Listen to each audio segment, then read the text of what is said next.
வணக்கம் நண்பர்களே.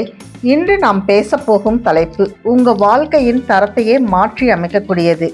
அது என்னன்னா கோபம். இது ஒரு வார்த்தை மட்டுமல்ல, இது ஒரு மனிதனின் வாழ்நாள் உழைப்பையும் பெயரையும் ஒரே நொடியில் சாம்பலாக்கும் வல்லமை கொண்டது. சாணக்கியர் தனது நீதி சாஸ்திரத்தில் ஒரு விஷயத்தை குறிப்பிடுகிறார். பகைவனை விட பயங்கரமானது உனக்குள் இருக்கும் கோபம். பகைவன் உன்னை வெளியே இருந்து தாக்கலாம், ஆனால் உன்னுடைய கோபம் உன்னை உள்ளிருந்து அழிக்கும். யோசித்து பாருங்கள், நாம் ஏன் கோபப்படுகிறோம்? நம் விருப்பத்திற்கு மாறாக ஏதோ ஒன்று நடக்கும்போது அல்லது நம் ஈகோ காயப்படும் போதுதான் கோபம் வருகிறது. ஆனால் வெற்றியாளர்கள் இந்த கோபத்தை ஒரு பலவீனமாக பார்ப்பதில்லை, அதை ஒரு சக்தியாக மாற்றுகிறார்கள். இந்த காணொளியில் சக்தியை கையாண்ட அந்த 5 ராஜதந்திரங்களை நாம் வெறும் அறிவுரையாக பார்க்க போவதில்லை, அதை ஒரு மனப்பயிற்சியாக நாம் செய்யப்போகிறோம். இந்த வீடியோ பார்க்கும்போது உங்கள் வாழ்வில் மிக முக்கியமான நேரமாக இருக்கும். உங்கள் கோபத்தை கொன்று அந்த இடத்தில் ஒரு மாபெரும் வெற்றியாளனை எப்படி உருவாக்குவது என்பதை பார்ப்போம். தந்திரம் 1, மௌனம். ஒளியற்ற போர். நண்பர்களே, மௌனம் இது வெறும் வார்த்தைகள், பேசாமல் இருப்பது மட்டுமல்ல. சாணக்கியர் சொல்கிறார், யார் உன்னை மிக கடுமையாக தாக்குகிறார்களோ அவனுக்கு கொடுக்கும் மிக கொடுமையான தண்டனை மௌனம் மட்டுமே. இதை ஏன் ஒளியற்ற போர் என்று சொல்கிறோம் என்று யோசித்து பார்த்திருக்கிறீர்களா? நமது இயல்பு என்னவென்றால், யாராவது நம்மை திட்டினால் அல்லது அவமானப்படுத்தினால் உடனே பதிலுக்கு கத்த வேண்டும். அப்படி நாம் கத்தும்போது என்ன நடக்கிறது தெரியுமா? நம்முடைய சக்தி எதிரிக்கு மாற்றம் செய்யப்படுகிறது. நீங்கள் கோபப்பட்டு ஒரு வார்த்தை பேசினால் அந்த வார்த்தையை வைத்து உங்களை மேலும் கோபப்படுத்த எதிரிக்கு ஒரு வழி கிடைத்துவிடும். ஆனால் நீங்கள் அமைதியாக இருக்கும்போது அந்த இடத்தில் ஒரு பயங்கரமான வெற்றிடம் உருவாகிறது. அந்த வெற்றிடம் எதிரியை பயமுறுத்த தொடங்கும். உங்களை ஒருவன் அவமானப்படுத்துகிறான் என்று வைத்துக்கொள்வோம். அவன் உங்களிடம் இருந்து எதை எதிர்பார்க்கிறான்? நீங்கள் கத்த வேண்டும், அழ வேண்டும், சண்டையிட வேண்டும். ஆனால் நீங்கள் ஒரு சின்ன புன்னகையோடு அமைதியாக அவன் கண்களை பார்த்தாலே அங்கே அவனுடைய ஈகோ சுக்கு நூறாக உடையும். இவன் ஏன் பேசவில்லை? இவனுக்கு என்ன தெரியும்? இவன் மௌனத்துக்கு பின்னால் என்ன திட்டம் இருக்கிறது? அவன் மனதுக்குள் ஓயாத ஒரு போர் நடக்கும். நண்பர்களே, மௌனம் என்பது ஒரு தற்காப்பு கவசம் மட்டுமல்ல, அது ஒரு கூர்மையான ஆயுதம். நீங்கள் பேசும் ஒவ்வொரு வார்த்தையும் உங்கள் பலவீனம். நீங்கள் பேசாமல் இருக்கும் ஒவ்வொரு வினாடியும் உங்கள் பலம். மௌனமாக இருப்பவன் தன் ஆற்றலை சேமிக்கிறான். அவன் மற்றவர்களை கவனிக்கிறான். ஒரு விவாதத்தில் யார் கடைசியாக பேசுகிறார்களோ அவர்கள்தான் அந்த விவாதத்தின் வெற்றியாளர். ஏனென்றால் மற்றவர்கள் பேசிய அத்தனை வார்த்தைகளையும் கேட்டு அவர்களின் பலவீனத்தை கண்டறிந்து ஒரே ஒரு வார்த்தையில் அவர்களை வீழ்த்தும் சக்தி மௌனத்திற்கு உண்டு. நிறைய பேர் நினைப்பார்கள், பேசாமல் இருந்தால் நாம் கோழை என்று. உண்மையில் கோபத்தில் வார்த்தைகளை கொட்டுவதுதான் மிக எளிதான விஷயம். ஆனால் ரத்தம் கொதிக்கும் போது நாக்கை கடித்து கொண்டு அமைதியாக இருப்பதுதான் உலகத்திலேயே மிக கடினமான காரியம். அது வைராகியம். யாருக்கு இருக்கிறதோ அவன்தான் உண்மையான ராஜதந்திரி. கோபம் வரும்போது உங்கள் மௌனம் ஒரு திறமையாக இருக்கட்டும். அந்த திரைக்கு பின்னால் நீங்கள் உங்கள் அடுத்த நகர்வை திட்டமிட வேண்டும். எதிரி கத்தி கத்தி தன் சக்தியை இழக்கும் போது நீங்கள் உங்கள் சக்தியை சேமித்து வைத்திருக்க வேண்டும். நேரம் வரும்போது நீங்கள் பேசும் அந்த ஒரு வார்த்தை அந்த ஒரு இடி மின்னலை போல இருக்க வேண்டும். நினைவு வைத்துக் கொள்ளுங்கள், உங்கள் வார்த்தைகள் விலை மதிப்பற்றவை.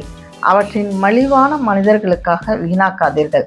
மௌனமாக இருந்து இந்த போரை வெல்லுங்கள். அதுதான் சாணக்கிய நீதியின் முதல் மற்றும் மிக வலிமையான சூத்திரம். தந்திரம் 2, உணர்ச்சிகளை பகுப்பாய்வு செய்தல். உன்னை நீயே கவனி. நண்பர்களே, தந்திரம் 2 இது ஒரு ராஜதந்திரிக்கு இருக்க வேண்டிய மிக முக்கியமான பயிற்சி என்று சாணக்கியர் சொல்கிறார். உன் உணர்ச்சிகளை பற்றி நீயே சிந்திக்க தொடங்கும் போது அவை தன் வலுவை இழக்கின்றன. இது எவ்வளோ பெரிய உண்மை தெரியுமா? பொதுவாக கோபம் வரும்போது நாம் என்ன செய்வோம் என்று பிரச்சனையை தான் கவனிப்போம், அல்லது நம்மை சீண்டிய அந்த மனிதனை பற்றி தான் யோசிப்போம். ஆனால் சாணக்கியர் இங்கே ஒரு மாறுபட்ட கோணத்தை தருகிறார். அவர் சொல்கிறார், கோபம் வரும்போது எதிரியை பார்க்காதே, உன்னை பார். இந்த தந்திரத்தின்படி நீங்கள் ஒரு பார்வையாளராக மாற வேண்டும். ஒரு வினாடி கற்பனை செய்து பாருங்கள். உங்கள் உடலுக்கு வெளியே நீங்கள் ஒரு 3வது மனிதராக நின்று கோபப்பட்டு கொண்டிருக்கும் உங்களையே நீங்கள் வேடிக்கை பார்க்கிறீர்கள். இப்பொழுது உங்களுக்குள் இந்த கேள்விகளை கேளுங்கள். ஏன் இப்பொழுது எனக்கு கோபம் வருகிறது? என் இதயம் ஏன் இவ்வளவு வேகமாக துடிக்கிறது? என் கைகள் ஏன் நடுங்குகின்றன? இந்த ஒரு சாதாரண மனிதன் பேசும் மலிவான வார்த்தைகளுக்காக பல கோடி செல்கள் கொண்ட என் அற்புதமான உடலையும் ஆரோக்கியத்தையும் நான் ஏன் கெடுத்துக்கொள்ள வேண்டும்? நண்பர்களே, உணர்ச்சிகளுக்கு உங்கள் செயல்பாட்டிற்கும் இடையில் ஒரு வெற்றிடத்தை உருவாக்குங்கள். கோபம் ஒரு மின்சாரம் போன்றது. அந்த மின்சாரம் உங்கள் அறிவை சென்றடைந்து ஒரு தப்பான செயலை செய்வதற்கு முன்னால் அதை நீங்கள் கவனித்து விட்டால் அந்த மின்சாரத்தின் வேகம் குறைந்துவிடும். கோபம் ஒரு மேகம் போன்றது. மேகம் வானத்திற்கு வரும் கொஞ்ச நேரத்தில் கலைந்து போய்விடும். ஆனால் நீங்கள் அந்த மேகமாக மாறக்கூடாது. நீங்கள் வானத்தில் நிலைத்திருக்க வேண்டும். வானம் எவ்வளவு மேகங்கள் வந்தாலும் அசையாது, அமைதியாகவே இருக்கும். அந்த தன்மையை நீங்கள் வளர்த்து கொள்ள வேண்டும். சாணக்கியர் ஒரு மிக கடுமையான எச்சரிக்கையை தருகிறார். உன்னை யாரால் கோபப்படுத்த முடியுமோ அவர்களால் உன்னை மிக எளிதாக அடிமையாக்க முடியும். யோசித்து பாருங்கள். உங்கள் பாக்கெட்டில் இருக்கும் சுவிட்ச் உங்கள் கையில் இருக்க வேண்டுமா, அல்லது உங்களை சீண்டும் எதிரியின் கையில் இருக்க வேண்டுமா? அவன் ஒரு வார்த்தை சொன்னால் நீங்கள் கத்துவீர்கள் என்றால் உங்கள் கட்டுப்பாட்டை அவனிடம் கொடுத்து விட்டீர்கள் என்று அர்த்தம். நீங்கள் ஒரு பொம்மை, அவன் ஆட்டும் நூலை அவன் பிடித்துள்ளான். அந்த அடிமை சங்கிலியை உடைக்க ஒரே வழி உணர்ச்சிகளை பகுப்பாய்வு செய்வதுதான். நண்பர்களே, அடுத்த முறை யாராவது உங்களை சீண்டும் போது உடனே பதில் சொல்லாதீர்கள். ஒரு 10 வினாடி அமைதியாக இருந்து உங்கள் உடலுக்குள் நடக்கும் மாற்றங்களை கவனியுங்கள். அப்பொழுது என் ஈகோ காயப்பட்டிருக்கிறது, அதனால்தான் என் மூளை கோபப்பட சொல்கிறது என்று உங்களுக்குள்ளேயே ஒரு வர்ணனை கமெண்ட்ரி கொடுங்கள். நீங்கள் எப்போது உங்கள் கோபத்தை பகுப்பாய்வு செய்ய ஆரம்பிக்கிறீர்களோ அப்போதே அந்த புலி ஒரு பூனையாக மாறிவிடும். உங்களை ஆள தெரிந்தவனுக்கு தான் உலகத்தை ஆளும் தகுதி உண்டு. உங்கள் உணர்ச்சிகளை ஒரு கருவியாக பயன்படுத்துங்கள், அதற்கு அடிமையாகி விடாதீர்கள். தந்திரம் 3, கோபத்தை எரிபொருளாக மாற்றுதல். அவமானமே உன் ஆயுதம். நண்பர்களே, இப்போ நம்ம பார்க்க போகிற இந்த 3வது தந்திரம் தான் சாணக்கிய நீதியோட மாஸ்டர் கிளாஸ். கோபத்தை அமைதியாக்காதீங்க, அதை மடைமாற்றம் செய்யுங்க. நமக்கு கோபம் வந்தால் நம்ம என்ன பண்ணுறோம்? ஒன்று மற்றவங்க கிட்ட கத்துறோம், இல்லைன்னா வீட்டுக்குள்ளே போய் அழுதுட்டு உட்கார்ந்துடுறோம். ஆனால் சாணக்கியர் செஞ்சது என்ன தெரியுமா? அவர் தனக்கு வந்த அவமானத்தை ஒரு அணுவுலையாக மாற்றினார். அந்த அணுவுலைக்குள்ளே இருந்து வந்த மின்சாரம் தான் இந்தியாவோட மிகப்பெரிய மௌரிய பேரரசை உருவாக்குச்சு. யோசிச்சு பாருங்க. மகத நாட்டு மன்னன் தனநந்தன் சாணக்கியரோட குடுமையை பிடிச்சு இழுத்து அத்தனை பேர் முன்னாடியும் அவமானப்படுத்தி வெளியேற்றுறான். அந்த நொடியில் சாணக்கியருக்கு வந்த கோபம் எவ்வளோ பெருசாக இருந்திருக்கும். அவர் நினைச்சிருந்தா அந்த அவையிலேயே 4 வார்த்தை பேசிட்டு வந்திருக்கலாம். ஆனால் அவர் அப்படி செய்யலை. அவர் தன் அவிழ்ந்த முடியை பிடிச்சு ஒரு சபதம் எடுத்தார்.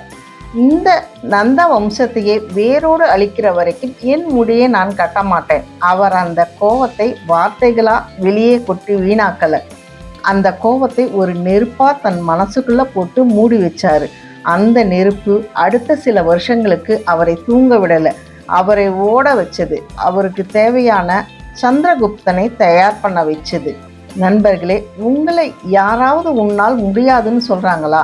உங்களை ஒருத்தர் மட்டம் தட்டுறாங்களா?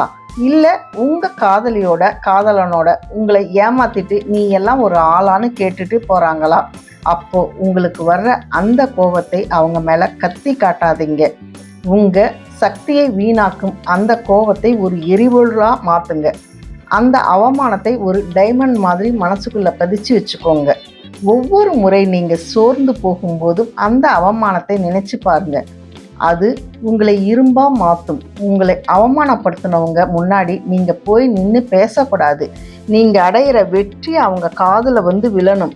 நீங்கள் வளர்ந்து நிற்கிற அந்த உயரத்தை பார்த்து அவங்க அண்ணாந்து பார்க்கணும். அதுதான் நீங்கள் அவங்களுக்கு கொடுக்குற மிகப்பெரிய பதிலடி. சாணக்கியர் சொல்கிறார், உன் கோபம் உன் நாவில் தெரிந்தால் அது பலவீனம், அது உன் முன்னேற்றத்தில் தெரிந்தால் அது பேரதிகாரம். கோபம் ஒரு பலமான குதிரை.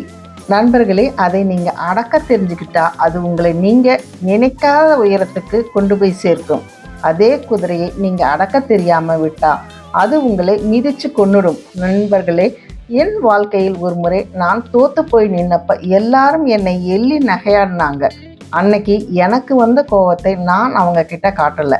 இவங்க முன்னாடி ஜெயிச்சு காட்டணுங்கிற அந்த ஒற்றை வெறியை மட்டும் மனசில் வச்சுக்கிட்டு ராப்பகலாக உழைச்சேன். இன்னைக்கு அவங்க முன்னாடி கௌரவமாக நிற்கும்போது அவங்க கண்களை என்னால் பார்க்க முடியுது. அதில் ஒரு குற்ற உணர்ச்சி இருக்குது. அந்த உணர்ச்சியை உங்கள் எதிரிகளுக்கு கொடுங்க. உங்களை செதுக்க வந்த ஒளிதான் இந்த அவமானம். கோபத்தை அணைக்காதீங்க. அதை ஒரு எரிபொருளாக மாற்றி உங்கள் வெற்றியை நோக்கி பாய்கிங்க.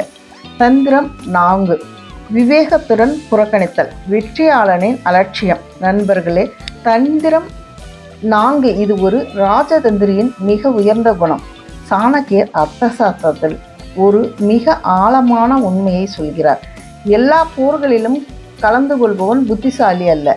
நம்மில் பலருக்கு இருக்கும் மிகப்பெரிய பலவீனம் என்னவென்றால், யாராவது நம்மை பற்றி ஒரு சிறு குறை சொன்னாலே அல்லது நம்மை வம்புக்கு இழுத்தாலே உடனே அங்கே ஆஜராகி விடுவோம்.